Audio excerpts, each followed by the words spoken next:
Hello नमस्कार दोस्तों, आप सभी का स्वागत है एक बार फिर से सरकारी नौकरी के यूट्यूब चैनल पर। दोस्तों गाइस, आज हम इसमें बात करने वाले हैं राजस्थान का जो सीईटी का पेपर होगा ना दोस्तों, तो उसके लिए जो भी सिलेबस होगा उसके बारे में हम चर्चा करने वाले हैं। कौन सा सिलेबस है, किस तरीके से आएगा, राजस्थान जीके आएगी, मैथ आएगा, रीजनिंग आएगी, कंप्यूटर आएगा, हिंदी आएगी या कुछ और अलग चीज़ आएगी, इंग्लिश आएगी।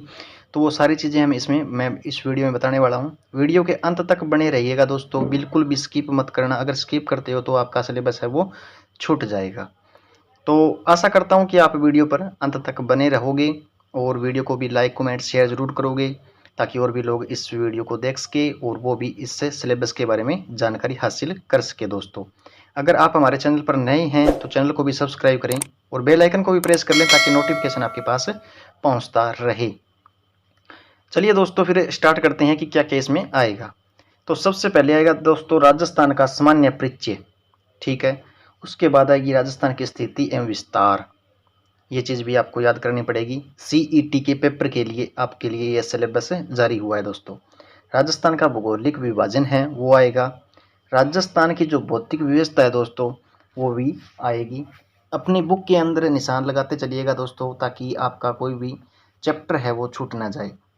जो प्रमुख चोटियां हैं ना दोस्तों, वो भी इसके अंदर सीईटी के पेपर में आएगी। प्रमुख जो पहाड़ियाँ एवं दर्रे हैं वो भी आएगा। राजस्थान का जो पूर्वी मैदान है वो भी आएगा। आगे जो हम बात करते हैं तो इसमें आएगा बनास जो बेसिन है उसके बारे में भी क्वेश्चन आएंगे। हड़ौती का पठार भी आएगा। राजस्थान की जलवायु है दोस्तों, वो भी आपको याद करनी पड़ेगी, उसके से भी क्वेश्चन आएंगे। राजस्थान का जल संसाधन और जल संरक्षण ये भी आएगा। राजस्थान का कृषि एवं फसलें और राजस्थान का पशुधन, ये चीज़ें जो चैप्टर है वो आपको याद करने पड़ेंगे। राजस्थान की मीठियाँ, राजस्थान की नदियाँ भी आएगी दोस्तों।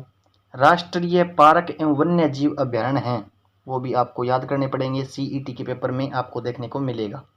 राजस्थान का उद्योग जो क्षेत्र है वो भी आपको याद करना पड़ेगा। राजस्थान का जो ऊर्जा के संसाधन हैं वो भी इसके अंदर आएंगे।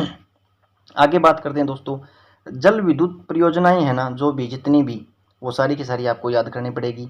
राजस्थान के परिवहन, खनिज संपदा और जनसंख्या साक्षरता वो भी आप याद करना पड़ेगा। और पर्यटन क्षेत्र है वो तो याद करने ही पड़ेंगे दोस्तों। इतने थे राजस्थान जो राजस्थान के बारे में सिलेबस था, वो इसमें से याद करना पड़ेगा। अब देखते हैं राजस्थान के प्राचीन सभ्यता स्थल और जनपद काल। राजस्थान के इतिहास के स्रोत ये भी याद करने पड़ेंगे। मुगल और राजपूत वंश, तो वो जो वंश थे वो चौहान राजवंश, कछवाहा राजवंश, राठौड़ राजवंश, मारवाड़ का इतिहास, ये चीज़ें सारी इसमें रहेगी दोस्तों। आगे देखते हैं तो आगे रहेगा बीकानेर का इतिहास, मेवाड़ राजवंश, 1857 की क्रांति है दोस्तों, ये भी देख लेना। प्रजामंडल आंदोलन ये आपको याद करना पड़ेगा। आदिवासी विद्रोह है, किसान आंदोलन, ये चीज़ें भी आपको याद करनी पड़ेगी। राजस्थान के जनजातियों का आंदोलन, कौन कौन सी जातियों ने आंदोलन किए थे, वो सारी चीज़ें आपको याद करनी पड़ेगी।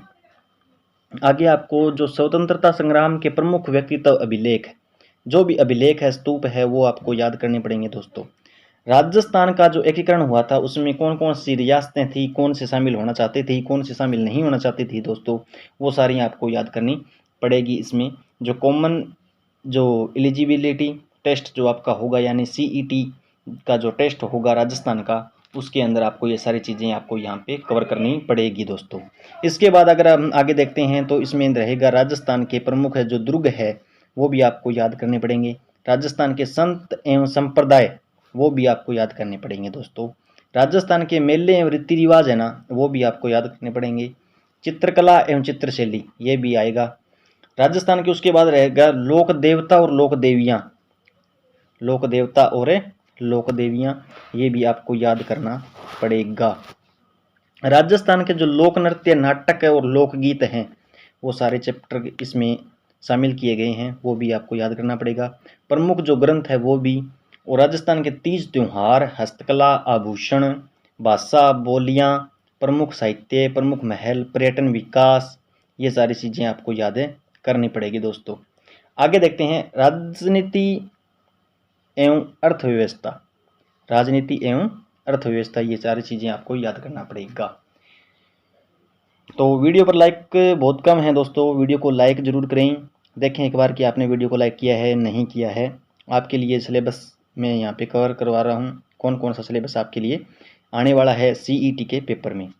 राज्य के नीति निर्देशक, राजस्व मंडल, राजस्थान की प्रमुख शक्तियाँ, राजस्थान का उच्च न्यायालय, इसके बारे में भी आपको पढ़ना पड़ेगा। राजस्थान का राज्यपाल, मुख्यमंत्री और राज्य विधानसभा, निर्वाचन आयोग, जिला प्रशासन और राज्य मानव अधिकार आयोग और राजस्थान लोक सेवा आयोग, ये थे राजस्थान के बारे में। यानी राजस्थान का जो सब्जेक्ट है एक राजस्थान जी के, उसके बारे में ये सारे के सारे थे। अब आगे बात करते हैं रीजनिंग के बारे में।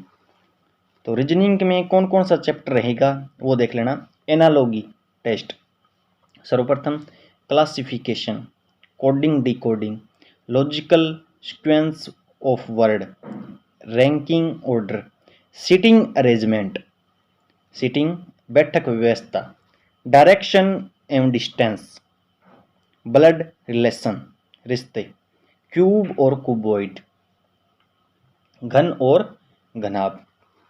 आगे बात करते हैं डाइस पासा, उसके बाद रहेगा क्लॉक आपका चैप्टर, नेक्स्ट रहेगा कैलेंडर, और आगे रहेगा mathematical operation, missing number, square root and cube root, ratio and proportion, ये रहेंगे किसके अंदर, मैथ के अंदर। एवरेज, आगे रहेगा टाइम एंड डिस्टेंस, ये मैथ के अंदर है। वर्क एंड टाइम, ये भी। परसेंटेज मैथ के अंदर है। प्रॉफिट एंड लॉस मैथ के अंदर। Logical Venn diagram, mirror image, cutting of figures, ये आपके रीजनिंग में रहेगा। वाटर इमेज, ये भी रीजनिंग में रहेगा। एज, नंबर और वेन डायग्राम, एज आपका मैथ में भी चैप्टर है और इसमें रीजनिंग के अंदर भी चैप्टर है दोस्तों। सिंपल कंपाउंड इंटरेस्ट, ये मैथ के अंदर रहेगा। फिगर कंप्लेशन ETC, ये आपका रहेगा रीजनिंग के अंदर। आगे हम बात करते हैं कंप्यूटर के बारे में। कंप्यूटर का जो सिलेबस है कौन कौन सा आएगा वो देखते हैं। कंप्यूटर का परिचय, सामान्य परिचय है वो रहेगा। कंप्यूटर की उत्पत्ति एवं विकास, इसके बारे में भी आपको पढ़ना पड़ेगा। इनपुट और आउटपुट डिवाइस, ये भी पढ़ना पड़ेगा। कंप्यूटर की मेमोरी, कंप्यूटर का सॉफ्टवेयर, और आगे क्या रहेगा, कंप्यूटर प्रोग्राम डिजाइन टूल्स एवं प्रोग्रामिंग भाषा, नेटवर्क एवं डाटा संचार, इंटरनेट, माइक्रोसॉफ्ट विंडोज और MS Word, MS Excel, MS PowerPoint, आगे रहेगा। इसके अंदर कंप्यूटर में इतना सारा चैप्टर रहेंगे। ये सारे के सारे चैप्टर आपको याद करने पड़ेंगे दोस्तों। वीडियो को प्लीज़ लाइक ज़रूर करिएगा ताकि मुझे मोटिवेशन मिल सके, और एक प्यारी सी कमेंट करना दोस्तों कि आपको क्या समझ में नहीं आया है वो भी आप मुझे बता देना, और एक प्यारी सी कमेंट तो चाहिए मुझे। आगे हम बात करते हैं हिंदी के बारे में।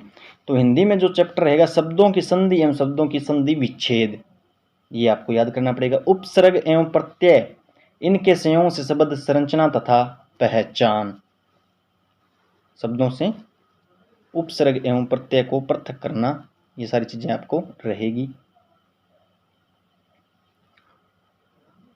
आगे देखते हैं समस्त सामाजिक पद की रचना करना, समस्त सामाजिक पद का विग्रह करना, शब्द युग्मों का अर्थभेद, पर्यायवाची शब्द जितने भी है, विलोम शब्द और पर्यायवाची शब्द, ये भी आपको याद करने पड़ेंगे। शब्द शुद्धि, यानी कोई भी शब्द है वो अशुद्ध दे दिया गया है लेकिन उसको शुद्ध करके लिखना है दोस्तों, दिए गए अशुद्ध शब्दों को शुद्ध करना। वाक्य शुद्धि, यानी वर्तनी संबंधी अशुद्धियों को छोड़कर वाक्य संबंधी अन्य वाक्य शुद्धिकरण। वाक्यांश के लिए एक उपयुक्त शब्द भी आपको याद करना पड़ेगा। और प्रारंभिक पारिभाषिक शब्दावली, प्रशासन से संबंधित अंग्रेजी शब्दों के समक्ष हिंदी शब्द और मुहावरे एवं लोकोक्ति, ये सारे के सारे क्या करने पड़ेंगे आपको यहाँ पे हिंदी के अंदर आपको याद करने पड़ेंगे दोस्तों। अब आगे बात करते हैं हम इंडियन हिस्ट्री। इंडियन हिस्ट्री के में कौन कौन से आपको करना पड़ेगा।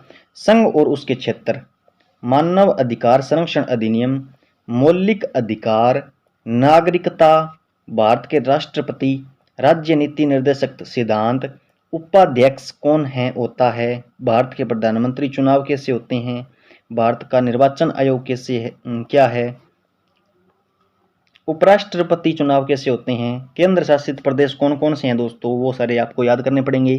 भारत में नीति आयोग क्या है और राज्य वित्त आयोग क्या है, राष्ट्रीय अनुसूचित जाति आयोग क्या है, राष्ट्रीय अनुसूचित जाति आयोग क्या है, भाषाई अल्पसंख्यकों के लिए विशेष अधिकारी कौन है, राष्ट्रीय अनुसूचित जाति आयोग क्या है, ये 3 बार आ गया भाई। भारत के अटॉर्नी जनरल कौन है, भारत में योजना आयोग क्या है, national institute for transforming India क्या है, राष्ट्रीय विकास परिषद क्या है, भारत की राजनीतिक संरचना क्या है और भारतीय राजनीति है क्या, भारत में संसदीय प्रणाली कैसे कार्य करती है या क्या है और कब बनी थी, राज्य विधानमंडल की कार्यवाही कैसे होती है, भारत में आर्थिक नियोजन क्या है, भारत में पंचवर्षीय जो योजनाएं हैं वो कब से स्टार्ट हुई थी और कैसे कार्य करती है, भारत में उच्च न्यायालयों की सूची कौन कौन सी है और भारतीय राष्ट्रपतियों की सूची क्या क्या है, यानी कौन कौन से राष्ट्रपति बने हैं अब तक, और आरबीआई गवर्नर की सूची कौन सी है, जो भी आरबीआई में गवर्नर बने हुए हैं उनकी सूची क्या है, केंद्रीय सूचना आयोग, ये सारा हो गया। अब बात करते हैं इंडियन जो ज्योग्राफी है ना दोस्तों, उसके बारे में हम चर्चा करते हैं। 1 मिनट में थोड़ा सा पानी पी लेता हूँ।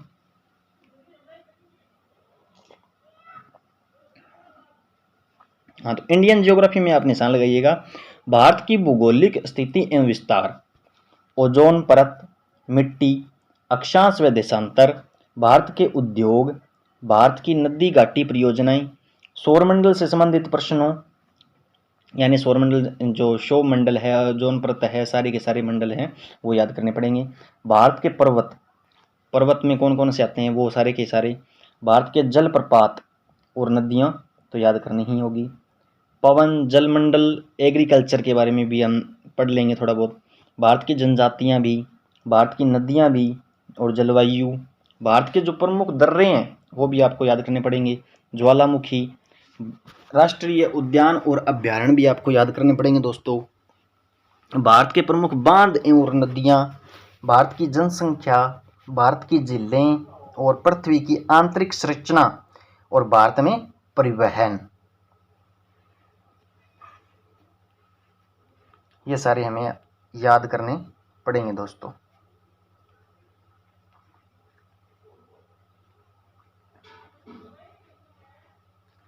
ये थे सिलेबस। क्या क्या सिलेबस था, रीजनिंग आएगी, मैथ आएगी, राजस्थान जीके आएगा और क्या आएगा, हिंदी आएगी, करंट जीके आएगा दोस्तों। करंट जीके के अंदर मतलब लगभग कम से कम 6 महीनों से ऊपर का जीके, करंट जीके आएगा दोस्तों। ये बात आप ध्यान में रखना। तो अपनी तैयारी को सुचारू रूप से हमारे साथ करते रहिए। मैं रोजाना 1 वीडियो या 2 वीडियो अपलोड करता रहूँगा हर सब्जेक्ट की, तो आप हमारे साथ बने रहिए और हमारे चैनल को भी सब्सक्राइब कर लें और बेल आइकन को भी प्रेस कर लें ताकि नोटिफिकेशन आपके पास पहुंचता रहे दोस्तों। और वीडियो को लाइक कमेंट शेयर कर दिया करो ताकि और भी जो व्यक्ति है जो भी अपनी फ़ीस को नहीं भर सकते हैं वो हमारी वीडियो को देखकर यानी उनकी भी पढ़ाई सुचारू रूप से चलती रहे दोस्तों। तो मिलते हैं नेक्स्ट वीडियो में, तब तक के लिए धन्यवाद दोस्तों। आपका प्यार यूं ही बना रहे।